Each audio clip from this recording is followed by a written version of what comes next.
जय हिंद दोस्तों, मेरा नाम तौकीर अंसारी है और आज हम इस वीडियो में क्लास 6 चैप्टर नंबर 1 पढ़ने वाले हैं।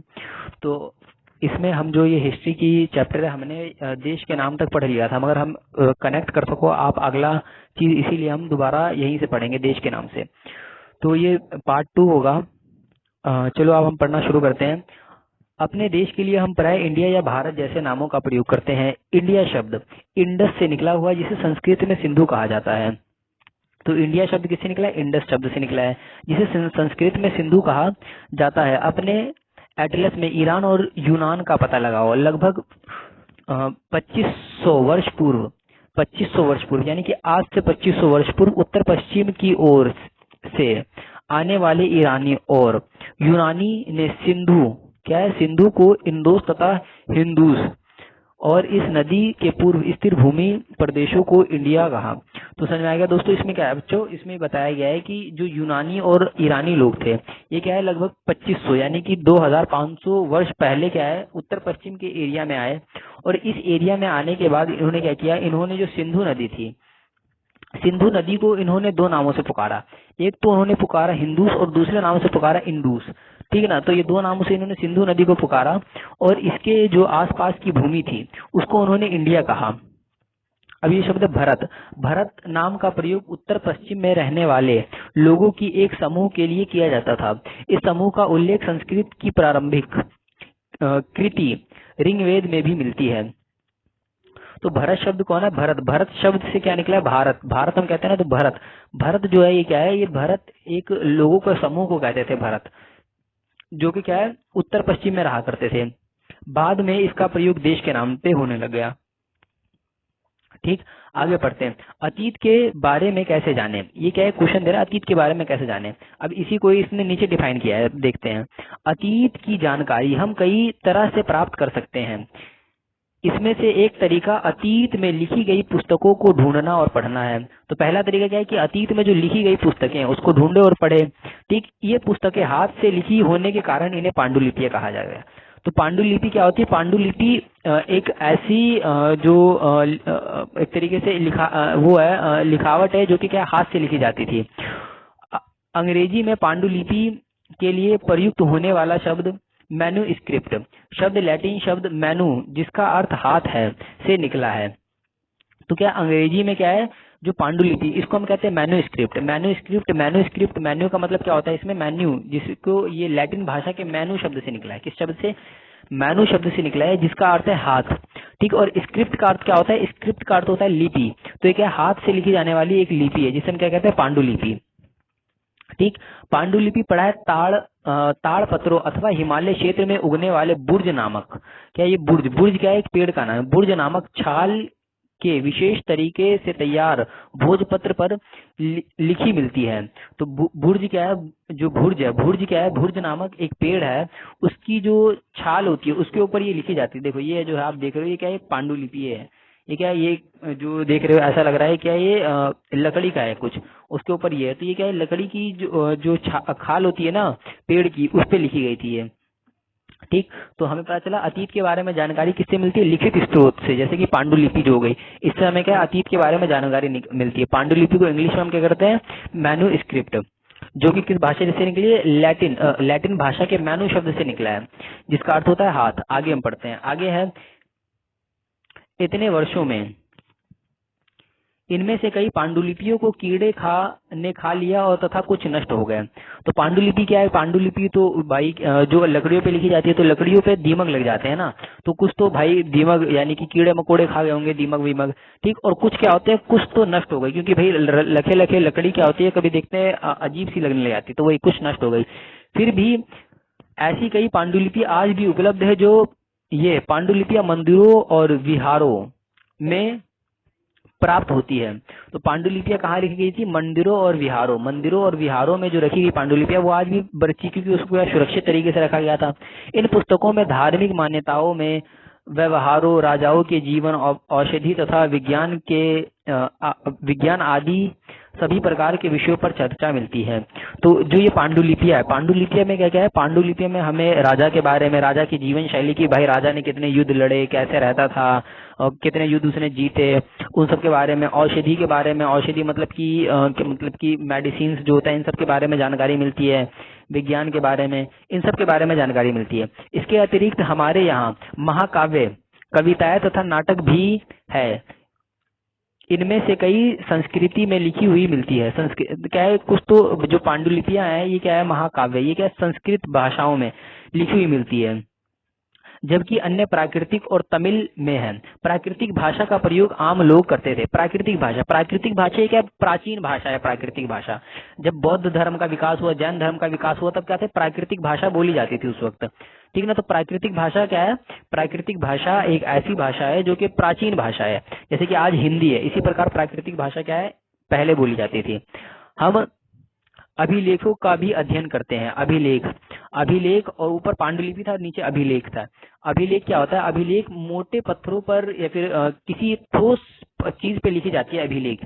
आगे पढ़ेंगे इसको, हम देखते हैं। अभिलेख का भी अध्ययन कर सकते हैं। ऐसा लेख पत्थर अथवा धातु जैसे अपेक्षाकृत कठोर सतहों पर उत्कृष्ट किया गया मिलता है। तो अभिलेख, अभिलेख जो है इसको हम इंग्लिश में क्या कहते हैं, इसको हम इंग्लिश में इंस्क्रिप्शन कहते हैं अभिलेख को, ठीक। तो ये क्या है, ये जो है कठोर चीजों पर, क्या कठोर चीज, जैसे कि पत्थर हो गया, धातु, धातु मतलब क्या हो गया, लोहे हो गया, या फिर किसी कठोर चीज कांच से हो गया, इन सब पे क्या है, लिखी हुई मिलती है, ठीक। कठोर सतह यही होता है। उत्कृष्ट मतलब उस पे लिखावट लिखी हुई मिलती है, जैसे कि ये जो देख रहे हो आप, ये चीज, ये क्या है, ये उत्कृष्ट है ना। तो इसी चीज पे क्या है, ये कठोर चीज है, ये क्या है, एक पत्थर है ना, ठीक। आगे पढ़ते हैं अपन। आगे क्या है, उत्कृष्ट मिलती है। कभी कभी शासक अपने अन्य लोगों अपने आदेशों को इस तरह उत्कृष्ट करवाते थे ताकि लोग उन्हें देख सके, पढ़ सके और उनका पालन कर सके। तो क्या है, जो राजा था, राजा जो है इसको इसलिए बनवाता था अभिलेखों को कि क्या कर सके कि भाई राजा का जो आदेश है वो लोगों तक पहुंच सके, लोग उसको पढ़ सके, इन सब चीजों के लिए क्या है, राजा बनाया करता था। कुछ अन्य प्रकार के अभिलेख भी मिलते हैं जिसमें राजाओं तथा रानियों सहित अन्य स्त्री पुरुषों ने भी अपने कार्यों के वितरण उत्कृष्ट करवाए हैं। तो कुछ और अभिलेख भी है जहां पर राजा रानियों सहित अन्य पुरुषों और स्त्री मतलब कि जो आम लोग हैं इनके बारे में भी थोड़ी बहुत जानकारी मिलती है। उदाहरण के लिए प्रशासन, लड़ाइयों में अर्जित विजयों का लेखा जोखा रखा करते थे। तो मैंने अभी आपको बताया ना कि राजा लोग क्या थे, राजा लोग भी ये सब करवाते थे। क्यों? क्योंकि वो जो अपनी लड़ाई जीतते थे उन सबको क्या एक अभिलेख में लिखवा लिया करते थे ताकि क्या हो, एक याद बन जाए और वो क्या है आने वाले जो लोग हैं उसको पढ़ सके। तो आगे हम पढ़ते हैं। क्या तुम बता सकते हो कि कठोर सतह पर लेख लिखवाने से क्या लाभ है? तो कठोर सतह पर लेख लिखवाने से क्या है कि भाई ये जो है कभी मिटेगा नहीं ना, कभी मिटेगा नहीं, तो बहुत लंबे समय तक चलेगा। तो ऐसा करने में क्या क्या कठिनाई आती है? तो क्या क्या आपके हिसाब से क्या है? देखो पहली बात तो ये जो ठोस चीजें होती है इस पे क्या है, इस पे देखो मैं आपको समझाता हूँ, 1 मिनट ये ऑन करता हूँ पहले, ठीक। देखो एक कठोर चीज है, इस पे अब ये देखो लिखावट है, तो ये लिखावट ऐसे तो होगी नहीं पेन पेंसिल की तरह कि हम ऐसे ही लिख लेते हैं। तो इसको लिखने के लिए क्या चाहिए होता है कि भाई एक हथौड़े से इसको मार मार के या फिर और जो क्या नाम है छेनी होता था उन सब से इस पे मारा जाता था, फिर इसके बाद इसको लिखा जाता था। तो लिखने में बड़ा टाइम लगता था। अभी तो हम क्या एक पन्ना जल्दी जल्दी लिख लेते हैं, मगर उसमें क्या था, लिखने में बड़ा टाइम लगता, ठीक ना। तो यही क्या है, इसमें कठिनाई थी। अभी पढ़ते हैं। इसके अतिरिक्त अन्य कई वस्तु अतीत में बनी और प्रयोग में लाई जाती है। ऐसे वस्तुओं का अध्ययन करने वाले व्यक्ति पुरातात्विक कहलाते हैं। तो पुरातात्विक आर्कोलॉजिस्ट, ठीक ना। ये क्या, ये वो ऐसे लोग होते हैं जो कि क्या करते हैं, जो कि जो पुरानी चीजें होती हैं उनकी अध्ययन करते हैं। अध्ययन मतलब कि उन सबको देखते हैं, देखने के बाद क्या करते हैं, उन सबकी जानकारी देखते हैं, ठीक। तो ये क्या है, पुरातात्विक जो लोग होते हैं वो यही करते हैं। पुरातात्विक पत्थर और ईंट से बनी इमारतों के अवशेष, चित्रों तथा मूर्तियों का अध्ययन करते हैं। तो ये क्या क्या करते हैं, पुरातात्विक जो लोग होते हैं, पहली बात तो ये इमारत जो होती है, इमारत मतलब कि जो घर हो गया, ईंटें हो गई, इन सब का अध्ययन करते हैं। मृत भांड हो गए, इनका अध्ययन करते हैं। मूर्तियों का अध्ययन करते हैं, ठीक ना। तो औजारों, हथियारों, बर्तनों, आभूषणों, इन सब का अध्ययन करते हैं। करने के बाद वो क्या करते हैं, वो जो है एक जानकारी निकालते हैं कि भाई ये क्या है, ये इस कालखंड का था, ये इन लोगों ने बनाया होगा, ऐसा ऐसा, ठीक ना। आगे हम पढ़ते हैं। तथा सिक्कों की प्राप्ति के लिए छानबीन तथा खुदाई भी करते हैं। तो पुरातत्व लोग क्या करते हैं, खुदाई करेंगे तभी तो उसको मिलेगी, ठीक ना। आगे हम पढ़ते हैं। इनमें से बहुत वस्तुएं पत्थर, पकी मिट्टी तथा कुछ धातु से बनी हो सकती है। ऐसे तत्व कठोर तथा जल्दी नष्ट न होने वाले होते हैं। तो क्या है, कुछ चीज जैसे कि मृत भांड हो गया। मृत भांड मतलब क्या होता है, ये देख रहे हो आप, जो ये चीज है, तस्वीर है, ये क्या है, ये मृत भांड है। ठीक, मिट्टी के बर्तन। तो ये लोग क्या करते हैं, ये लोग जो है, जो कठोर चीजें जो लिखी होती है उन सब का भी अध्ययन करते हैं। पुरातात्विक जानवरों, चिड़ियाओं तथा मछलियों की हड्डी भी ढूंढते हैं। उससे उन्हें ये जानने में मदद मिलती है कि अतीत के लोग क्या खाते थे।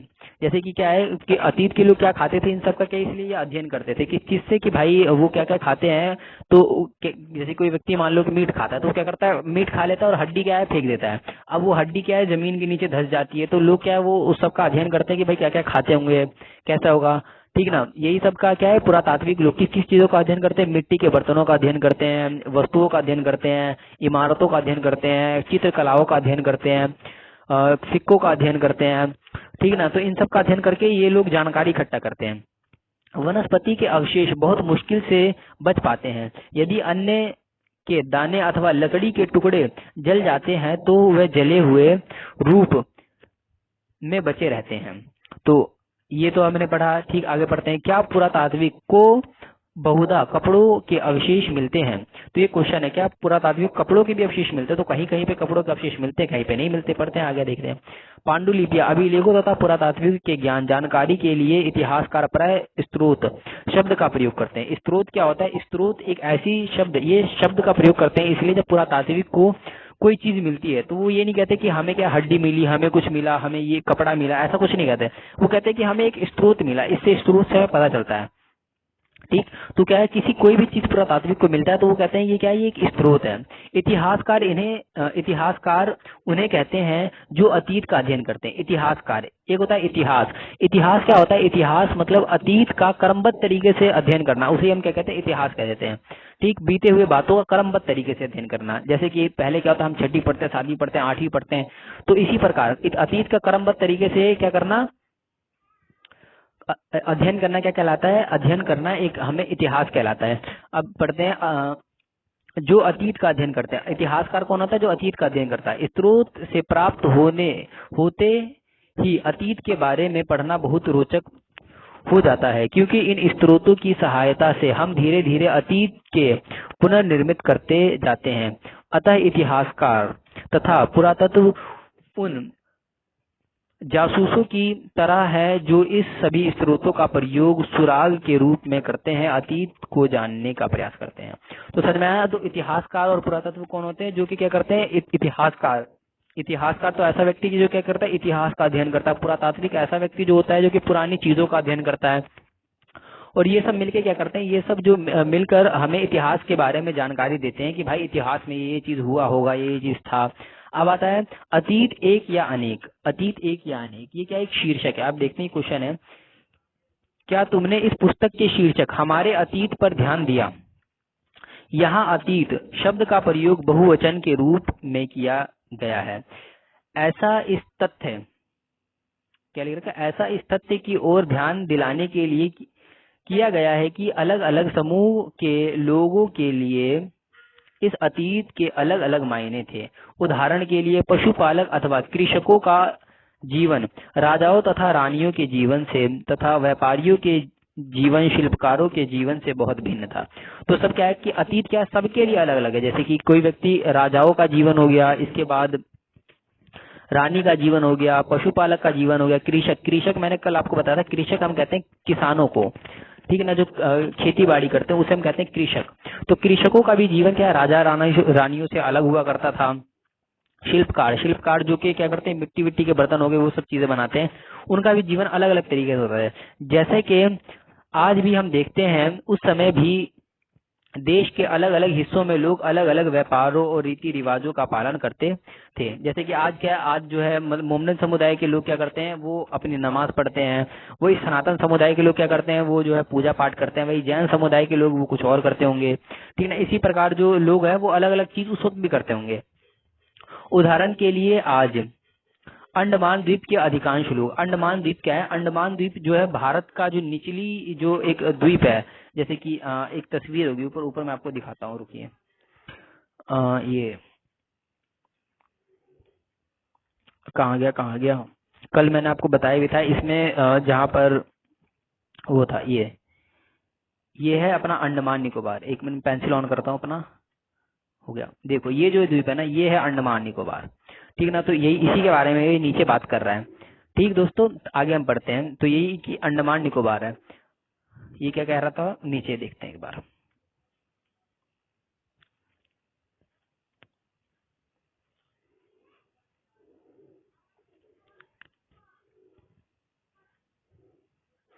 तो आज अंडमान द्वीप के अधिकांश लोग अपना भोजन मछली पकड़कर, शिकार करके तथा फल फूल के संग्रह द्वारा प्राप्त करते हैं।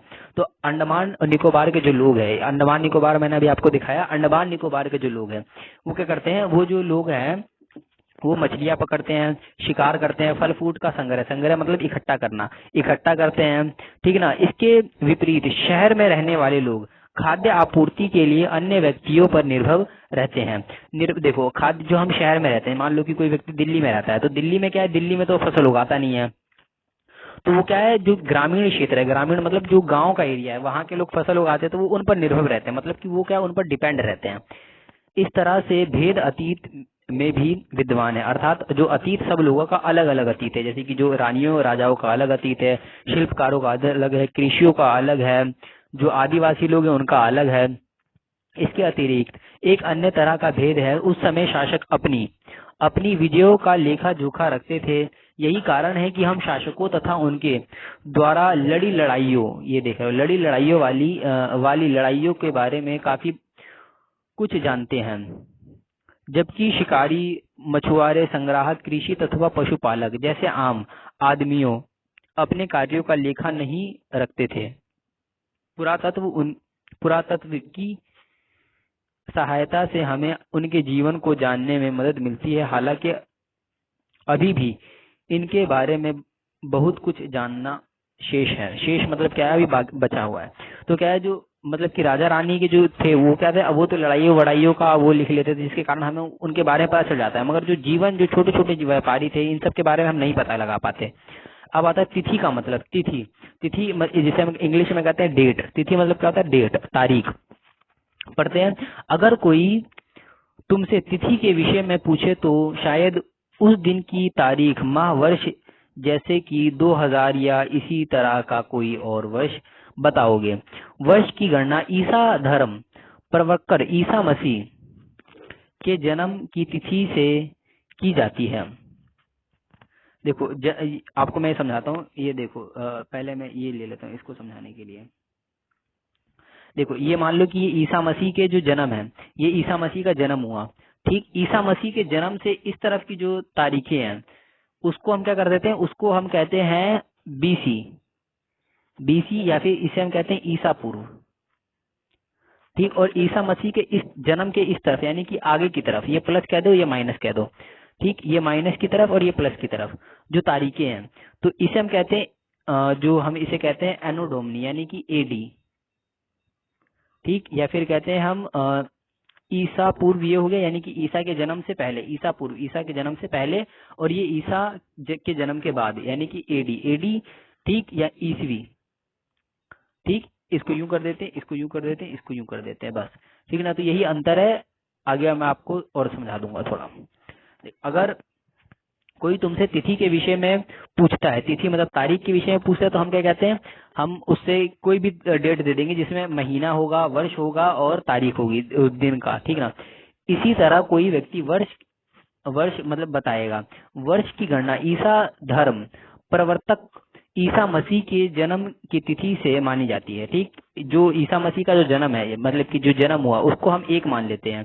उसके बाद इस तरफ के जितने होते हैं वो माइनस में चले जाते हैं, यानी कि उसको क्या है, हम उस तरफ से उल्टी गिनती शुरू कर देते हैं और इस तरफ से हम सीधी गिनती शुरू करते हैं, ठीक। अतः 2 वर्ष मतलब 2000 वर्ष कहने का तात्पर्य ईसा मसीह के जन्म के 2000 वर्ष बाद से है। ईसा मसीह के जन्म से पूर्व की सभी तिथि ईसा पूर्व नहीं, मतलब समझे कि नहीं समझे, ईसा मसीह के जन्म से पूर्व यानी कि उससे पहले की जो तिथि सबको ईसा पूर्व कहते हैं के रूप में जानी जाती है। इस पुस्तक में हम 2000 की गणना आरंभिक बिंदु मानते हुए वर्तमान में पूर्व की तिथियों का उल्लेख करेंगे।